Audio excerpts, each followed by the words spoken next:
ఇప్పుడు ప్రపంచ వ్యాప్తంగా భారతీయులు ప్రతి పండుగను మలబార్తో జరుపుకుంటారు. ఎందుకంటే మలబార్ అందిస్తుంది అద్భుతమైన అవకాశాన్ని.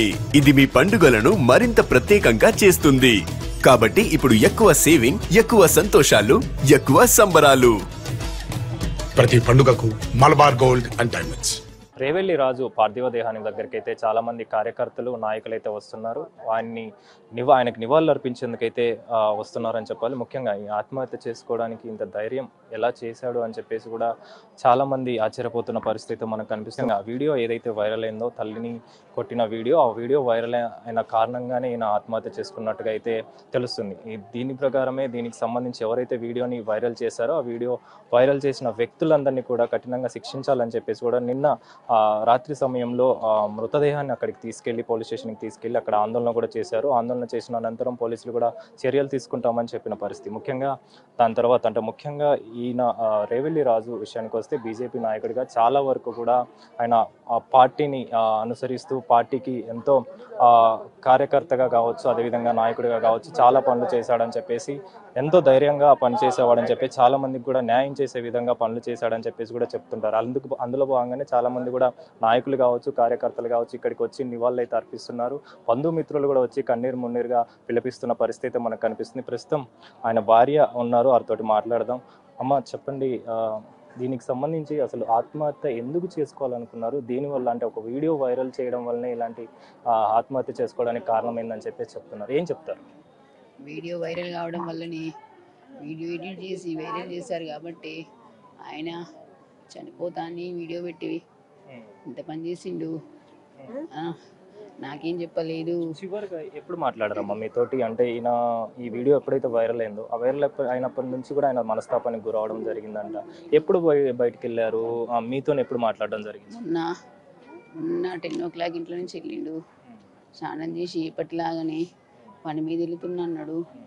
స్నానం చేసి మంచి షర్ట్ వేసుకున్నాడు, మంచి డ్రెస్ వేసుకున్నాడు, మంచిగా బయటికి వెళ్ళిండు. 1 or 2 o'clock ఇంటికి వస్తా అన్నాడు. సరే అన్న, టిఫిన్ చేయమంటే కూడా చేయలేదు. వెళ్తుండు కదా వస్తుండు కదా అనుకున్నా. ఎప్పట్లానే ఇంటికి బయటికి వెళ్ళి ఇంటికి వస్తాడు అనుకున్నా. ఆయన ఫోన్ ఇంట్లోనే పెట్టి వెళ్ళిపోయిండని నాకు తెలియదు. బెడ్రూమ్లో సైలెంట్లో పెట్టి వెళ్ళిపోయిండు. నేను హాల్లోనే ఉన్నా ఆ రోజు. బెడ్రూమ్లో ఫోన్ చూడలేదు. 1 or 2 o'clock వస్తున్నాడు కదా అని నేను కాల్స్ చేస్తుంటే కాల్ లిఫ్ట్ చేయట్లేదు. ఎందుకు లిఫ్ట్ చేయట్లేదని నాకు భయం ఇస్తుంది. ఎందుకంటే మెంటల్ స్ట్రెస్కి గురైండు. నాకు భయం ఇస్తుంది అప్పటి నుంచి. పోయిన టైంకి పోతా అని టైంకి రావాలని నేను కాల్ చేస్తూనే ఉన్నా. కాల్ లిఫ్ట్ చేస్తలేడని పక్కన వాళ్ళ ఇంట్లోకి పోయి ఫోన్ చేసిన, పక్కన వాళ్ళ నెంబర్తో చేసిన, అయినా చేయలేదు. మళ్ళీ ఒకసారి ట్రై చేసిన. మా బాబు ఇంటికి వచ్చిన స్కూల్ నుంచి అప్పుడు ఇంట్లోకి వచ్చి వాళ్ళ ఫోన్తో మాట్లాడినప్పుడు డాడీ ఫోన్ ఇంట్లోనే ఉందని చెప్పిండు. నాకు భయం వేసి ఇంట్లోకి వచ్చేసరికి ఫోన్ ఇంట్లోనే ఉంది. నేను ఫోన్ లేనిది ఒక క్షణం కూడా ఉండడు. అసలు ఫోన్ పట్టుకోండి ఆయన మనశ్శాంతే ఉంటుంది. అలాంటిది ఫోన్ వదిలేసి మార్నింగ్ వెళ్ళిండు, ఇంతవరకు రాలేదు. నాకు డౌట్ వచ్చి లాస్ట్ టైం ఎవరెవరు కాల్ చేసిండో కాల్ లిస్ట్ తీసి నీకు కాల్స్ చేసిన, ఎవరు రాలేదన్నారు. నాకు భయం వేసింది. నేను భయం వేసి అందరికీ కాల్ చేస్తూనే ఉంటే మా పెద్దవాడు వచ్చిండు. అప్పటికి పెద్దవాడు వచ్చి గ్యాలరీ ఓపెన్ చేసి చూసేసరికి ఆ వీడియో కనిపించింది. ఆ వీడియో చూసేసరికి నా ప్రాణాలు పైనే పోయినట్టు అనిపించింది. ఎవరు చేశారమ్మా అది? అంటే ఆ వీడియో వైరల్ చేయాల్సిన అవసరం ఏమొచ్చింది? ముఖ్యంగా చూసుకుంటే అది మీకు సంబంధించిన వ్యక్తులు చేశారని చెప్పేసి, అదేవిధంగా రాజకీయ నాయకులు కొంతమంది వాళ్ళ స్వార్థం కోసం చేశారని చెప్పేసి కూడా మీరు ఆరోపించారు. దానివల్లనే ఆత్మహత్య చేసుకున్నారని చెప్పేసి మీరు నిన్న పోలీస్ స్టేషన్కి కూడా వెళ్ళడం జరిగింది. ఏం చెప్పారు? ఏం మాట్లాడారు? ఇంట్లో వాళ్ళే వీడియో తీశారు. ఇంట్లో వాళ్ళే వీడియో తీశారు. వ్యక్తిగత కారణాల వల్ల, ఇంట్లో ఫ్యామిలీ ప్రాబ్లమ్స్ వల్ల కొంచెం చిన్న డిస్టర్బెన్స్ అయింది ఇంట్లో. అది వీడియో తీసింది మా తోటి కూడలే వీడియో తీసింది. తోటి కూడలే తీసింది. వాళ్ళ పెళ్ళయి 1.5 month అవుతుంది. ఇంటి వ్యవహారాలు అవి ఆమెకు తెలియదు. ఆయన మొదటి నుంచి ఎట్లున్నాడో ఆమెకు తెలియదు. ఏదో కొడుతున్నాడు, ఏదో ప్రాబ్లమ్స్ అవుతున్నాయి అనేసి ఆమె వీడియో తీసింది. వీడియో ఆమె తీసింది కాబట్టి వైరల్ వల్ల ఆమెనే వల్ల అయ్యి ఉంటుంది నేను అనుకుంటున్నా. కానీ అది ఎడిట్ చేసి దానికి డబ్బులు ఇచ్చి ఎవరు వైరల్ చేసిరో, డబ్బులు ఇచ్చి ఎవరు వైరల్ చేసిరో అతని పర్సన్ బయటికి రావాలి. ఆ పర్సన్కు తగిన శిక్ష. మా ఆయన మనస్తాపానికి గురై చనిపోయిండు. వీడియో వల్లనే చనిపోయిండు. నేను ముప్పల్లో ముఖం ఎత్తుకొని తిరగలేకపోతున్నా అన్నాడు. కానీ నన్ను నమ్మించిండు. నాకు ధైర్యం చెప్పుకుంటూ అదే అంటే ఎప్పుడు కూడా ధైర్యంగా ఉండే వ్యక్తి. చాలా మంది వచ్చే వాళ్ళకి అంటే న్యాయం తీర్చడం కోసం వచ్చే వాళ్ళకి ప్రతి ఒక్కరికి కూడా అండదండగా ఉండే రాజు అనే మీ హస్బెండ్ ఈ విధంగా చేసుకోవడం అనేది పార్టీలో కూడా కీలకంగా అన్నాడు. ఇజ్జత్కి ప్రాణం ఇస్తా అన్నాడు. ఇజ్జత్ లేకపోతే బ్రతుకు లేదన్నాడు. నా ఇజ్జత్ తీసిరన్నారు. నా ఇజ్జత్ పోతే నీ బ్రతికిందుకు అన్నాడు. ఉప్పల్లో నేను తలెత్తుకుని బ్రతకలేకపోతున్నా అన్నాడు.